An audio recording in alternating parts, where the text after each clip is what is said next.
Salut à toutes et à tous, ravi d'être avec vous pour faire le papier d'un nouveau quintet dans le GNT, direction le centre de la France, direction l'hippodrome de Feurs. On fait le papier tout de suite.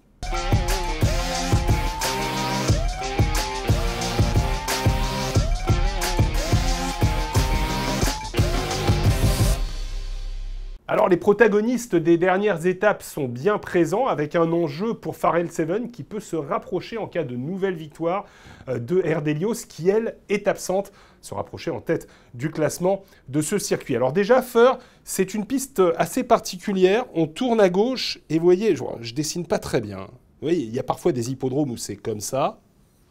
Bah non, Feurs c'est comme ça. C'est-à-dire que vous avez des tournants qui sont vraiment très très serrés. Il faut être bon gaucher pour aller à Feurs et pour réussir, ce qui ne sera pas forcément le cas d'un des chevaux qu'on risque de voir en vue au départ de cette course. Mais d'abord, on va parler des impasses.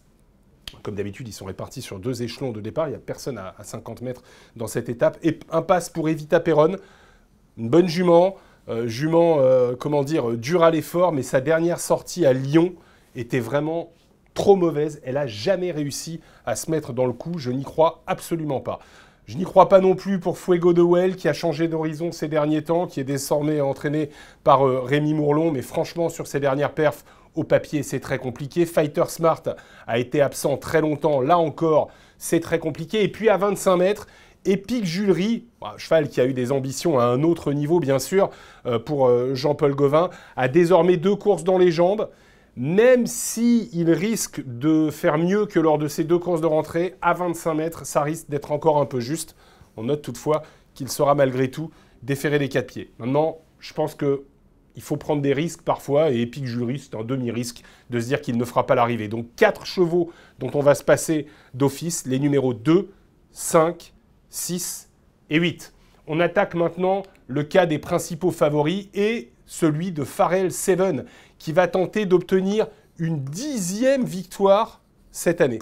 C'est un cheval assez impressionnant, on n'arrête pas de le dire. L'hiver dernier, en début de meeting, Jean-Michel Bazir nous disait qu'il ne pensait pas avoir trop de marge, et puis le cheval n'arrête pas de repousser ses limites.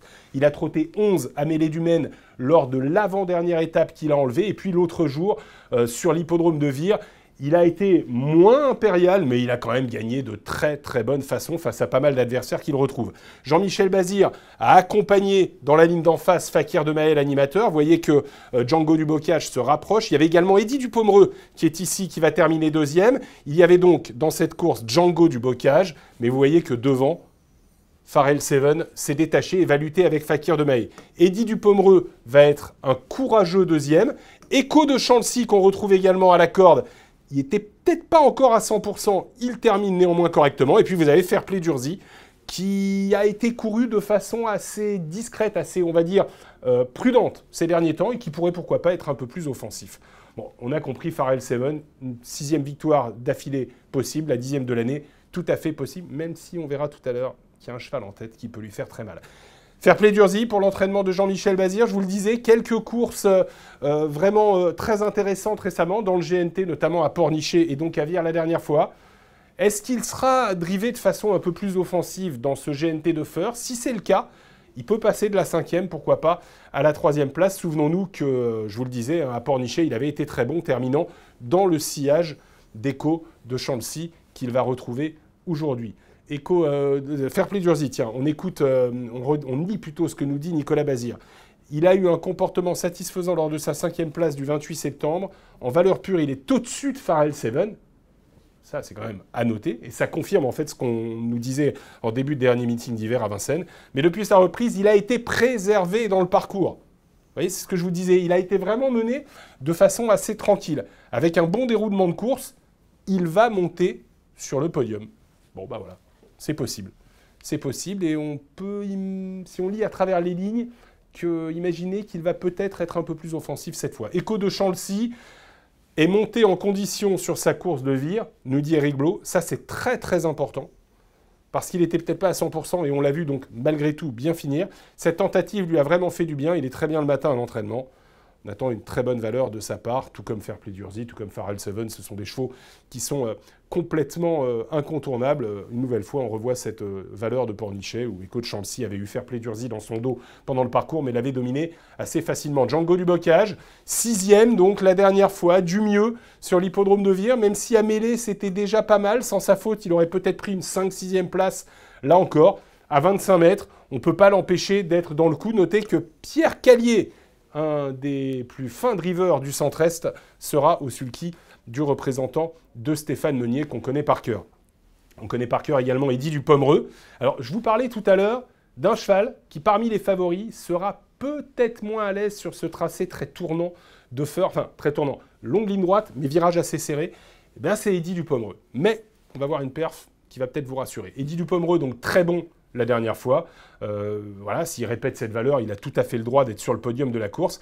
Eddy du Pomereux, je suis allé rechercher assez loin en fin d'année dernière une course sur un profil un peu similaire à celui de Chartres. Alors à Chartres, les tournants sont assez bons, mais c'est une piste où il faut quand même être assez bon gaucher, avec des lignes droites un peu moins longues qu'à Feur.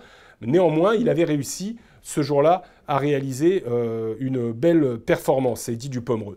Voilà, bon, on peut se dire que Eddy du Pomereux, malgré un privilège peut-être pour la corde à droite, doit être capable de bien faire. Dead Beloué, bah écoutez, il y a quelques semaines, je vous aurais dit non, on élimine. Franchement, ce cheval qui a l'habitude de dérouler en tête n'a pas vraiment de chance. Maintenant, on a vu récemment qu'il revenait à un niveau de forme intéressant. Alors, dans un lot qui était moins relevé, Dixit, Danica, Douglas Dupont, dans une étape du GNT, ce ne sont pas les premières chances. Mais Dead Beloué a quand même montré du mieux ces derniers temps. Vous voyez que la dernière fois, c'était Éric Raffin, qu'on va retrouver au sulky d'un autre cheval du premier poteau tout à l'heure. Ce qui m'empêche de dire que Dead Beloué est une impossibilité, mais franchement, s'il est 5e, il aura très bien fait son travail.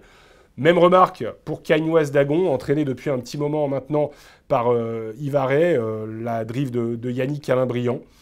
Écoutez, il a sa chance. Elle a sa chance, Cagnoise Dagon, pour être 5, 6. Il faudrait vraiment qu'il y ait des défaillances pour qu'elle soit à l'arrivée. On note cette perf qui est bonne à Borelli, où la jument avait réussi, en étant ferrée, à faire l'arrivée. Et ce qu'on peut noter, c'est que Cagnoise Dagon sera déferrée. Et Cagnoise Dagon déferrée, ça ne lui est pas arrivé depuis très longtemps. Donc je me dis qu'avec ce profil de piste, le déferrage, elle n'est pas incapable de garder quelque chose en fin de parcours. Malgré tout, ce n'est pas une priorité. Au contraire, j'ai gardé peut-être un peu le meilleur pour la fin du premier poteau, au contraire de Guevara Dupont. Alors Guevara Dupont, c'est un cheval qui s'est totalement retrouvé et qui a même, semble-t-il, progressé énormément depuis qu'il est arrivé chez Yannick Henry. Il a fait des trucs terribles, il a bien gagné à Beaumont-de-Lomagne, et la dernière fois, il a été 3e à poteau égal. Personne n'avait 25 mètres à lui rendre. 3e de Sebello Romain et Cache du Rib. Et vous allez voir que c'était un bon 3e de ces deux chevaux, qui sont des chevaux de très haut niveau. Sebello Romain et Cache du Rib, qui ont hier terminé respectivement 3e et 2e du Grand Prix du Sud-Ouest, derrière l'intouchable Ida Outillard, mais devant Élite Beaufour. Alors ça, c'est une ligne d'enfer, d'autant plus que, je vous le disais, ils étaient à poteau égal, et d'autant plus, vous allez le voir, que Guevara Dupont, qui a pu se rapprocher dans le sillage de Sebello Romain durant la ligne d'en face, va très bien finir son parcours. Le wagon était le bon, vous avez vu que Cache du Rib était en tête de ce wagon, Sebello Romain dans son dos, et regardez Guevara Dupont, qui termine très bien et qui va finalement échouer à la hanche de ces deux chevaux en partant au même poteau qu'eux. Techniquement, cette performance lui donne le droit de battre Pharal Seven, qui devra lui rendre 25 mètres. Regardons ce que nous dit Yannick Henry. Guevara Dupont est un super cheval, ses dernières tentatives sont excellentes et nous avons pu préparer cette course comme je le souhaitais. Il y a du beau monde au second poteau, mais je suis sûr que mon cheval peut réaliser une nouvelle grande performance. Sous-entendu, je suis sûr qu'il peut gagner. Bah écoutez, à bon entendeur, pourquoi pas. On envisage maintenant le cas de quelques outsiders aux 25 mètres, et notamment celui de Domingo Della. Domingo Della qui a connu une période d'absence assez longue et qui, la dernière fois, a remontré le bout de son nez dans une course où il rencontrait Évariste Dubourg. Et il a terminé devant. On va voir comment ça s'est fait pour Domingo Della, qui, sur ses meilleures valeurs, même à 25 mètres, aurait une première chance de faire l'arrivée de ce quintet, et pourquoi pas même d'intégrer une des 2-3 premières places. Domingo Della a d'abord évolué le nez au vent, vous le voyez, il est ici. il a dévolué le nez au vent, et puis dans la montée, il a porté son attaque à Évariste Dubourg qui était aux avant-postes. Il a mis un certain temps à le relayer, puisqu'Évariste Dubourg l'a un tout petit peu contré, mais rien de bien méchant, et il va très bien se défendre face à des chevaux comme Freeman, comme 55 Bond, et Diego de Cao. C'est pas n'importe quoi. C'est une super ligne, même s'il est battu à la fin, même si les deux premiers, à savoir 55 Bond et Diego de Cao, vous l'avez vu, se détachaient, c'est quand même une course qui a permis de remontrer Domingo Della à un très bon niveau. Et dans ces conditions, je pense que Domingo Della est capable de très bien faire dans ce quintet.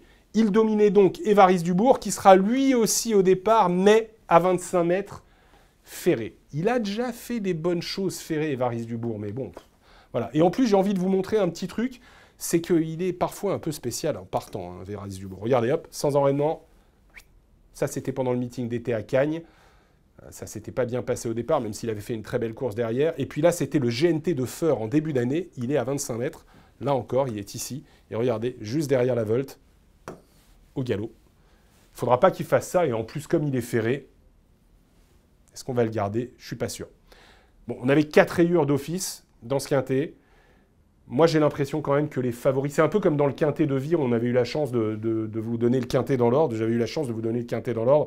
C'est un peu comme dans le quintet de Vire. Il y a peut-être un truc à faire pour essayer de sentir des sentiers battus. Je vais retenir les 6 favoris de cette course, mais je vais placer en tête Guevara Dupont. Yannick Henry est chaud. Encore une fois, techniquement, hein, je vous répète que sa valeur de Toulouse la dernière fois lui donne vraiment une première chance. Alors certes, Pharrell Seven est un redoutable adversaire, mais s'il veut le battre, c'est peut-être à Feur mercredi. 3e position pour Fairplay Durzi, qui je pense peut inverser la donne par rapport à Echo de Chancy. Echo de Chancy en 4e position, et puis ensuite Domingo Della et Eddy Dupomereux. Alors pourquoi j'ai placé Eddy Dupomereux aussi loin, alors que la dernière fois je l'avais placé en 2e position, et que c'est ce qui m'avait permis de vous conseiller le quintet dans l'ordre? C'est parce que Eddy Dupomereux est quand même moins net gaucher que droitier. Voilà, 4, 12, 14, 13, 9 et 7, c'est mon quintet. N'hésitez pas à me donner le vôtre. Je regarderai tous vos commentaires avec attention, puis on pourra échanger sur YouTube, où vous regardez ce Faites le papier. D'ailleurs, si vous n'êtes pas encore abonné à notre chaîne YouTube, faites-le. À très bientôt les amis.